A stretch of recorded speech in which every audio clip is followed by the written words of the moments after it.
ആഭ്യന്തരമന്ത്രിയും കേന്ദ്ര സഹമന്ത്രിയൊക്കെ ഉള്ളതല്ലേ? അവരൊക്കെ എന്തിയെ? അവര് താമസിക്കുന്നത് കേരളത്തിൽ തന്നെയല്ലേ? ഞാൻ പറഞ്ഞില്ലേ, പിന്നോക്കം നിൽക്കുന്ന സ്റ്റേറ്റുകൾക്കാണ് കൊടുക്കുന്നത്.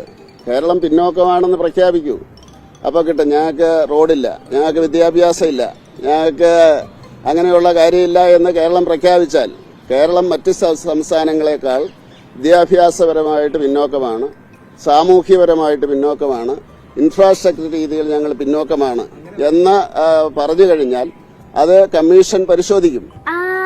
ഇപ്പൊ ടെക്നിക്ക് പിടികിട്ടിയ കേരളത്തിലെ മികച്ച സ്കൂളുകളും റോഡുകളൊക്കെ ഈടിച്ച് നിരത്തി കളയണം, അപ്പൊ എന്തെങ്കിലും തരാന്ന്. ഇപ്പൊ മനസ്സിലായില്ലേ? എല്ലാ കാര്യത്തിലും ജിമാർക്ക് പ്രത്യേക ബുദ്ധിയാണ്. ജനിച്ചു വളർന്ന നാടിനോടും 3.5 കോടി മലയാളികളോടും അശേഷം സ്നേഹമില്ലാത്തൊരു പാർട്ടിയാണ് BJP എന്നുള്ളത് ജോർജ് കുര്യൻ്റെ പ്രസ്താവനയോടുകൂടി ഒന്നുകൂടി വ്യക്തമാക്കിയിരിക്കുകയാണ്. ഏതെങ്കിലും കേരളത്തിലെ മലയാളിയായിട്ടുള്ള ഒരു BJPക്കാരന് ഇത് അംഗീകരിക്കാൻ സാധിക്കുമോ? സാധിക്കും. നിങ്ങളെ പോലൊന്നല്ല, മണ്ടത്തരത്തിനും വിവാദത്തിനും ഒക്കെ ഞങ്ങളെ ജിമാരെല്ലാരും ഒറ്റക്കെട്ടാണെന്ന് അറിഞ്ഞൂടെ അല്ലേ സുരേന്ദ്രൻജി? കേരളം നമ്പർ 1 ആണ് എന്നുള്ള അമിതമായിട്ടുള്ള അവകാശവാദം സംസ്ഥാനത്തിന് നല്ലതല്ല. പല കാര്യങ്ങളിലും കേരളത്തിന്റെ പിന്നോക്കാവസ്ഥ കേന്ദ്രത്തിന് മുമ്പിൽ അറിയിക്കുന്നതിൽ സംസ്ഥാനം പരാജയപ്പെട്ടിരിക്കുന്നു. അതൊരു വസ്തുതയാണ്. കണ്ട കേരളത്തിൽ വികസന പ്രവർത്തനങ്ങൾ കൊണ്ടുവരുന്നത് കേരളത്തിന് നല്ലതല്ലാന്ന്. അതെ, ഇങ്ങനെ വികസന പ്രവർത്തനങ്ങളൊന്നും കൊണ്ടുവരാണ്ട് മനസ്സിലും പ്രവൃത്തിയിലും ഞങ്ങളുടെ ജിമാരെ പോലെ 3-4 പതിറ്റാണ്ട് പിന്നോട്ട് ചിന്തിക്കൂ.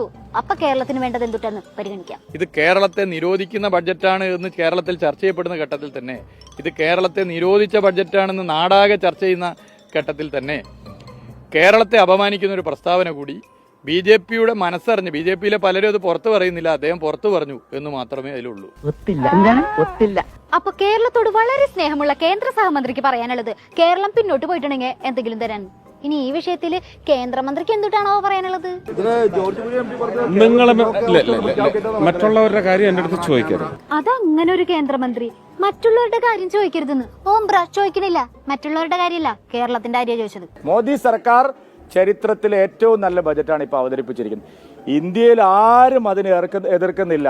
എതിർക്കുന്നതാകെ പിണറായി വിജയനും VD സതീശനും പിന്നെ മലയാള മാധ്യമങ്ങൾ. എന്തിനാ ഇങ്ങനെ വളഞ്ഞ് മൂക്ക് പിടിച്ച് കഷ്ടപ്പെടുന്ന സുരേന്ദ്രൻജി? ഇന്ത്യയിൽ എല്ലാരും അംഗീകരിച്ചു എന്നല്ല, നിങ്ങൾ ജിമാര് മാത്രമാണ് ഇത് പൂർണ്ണ മനസ്സോടെ അംഗീകരിച്ചതെന്ന് വേണം പറയാനായിട്ട്. നമസ്തേ, നന്ദി.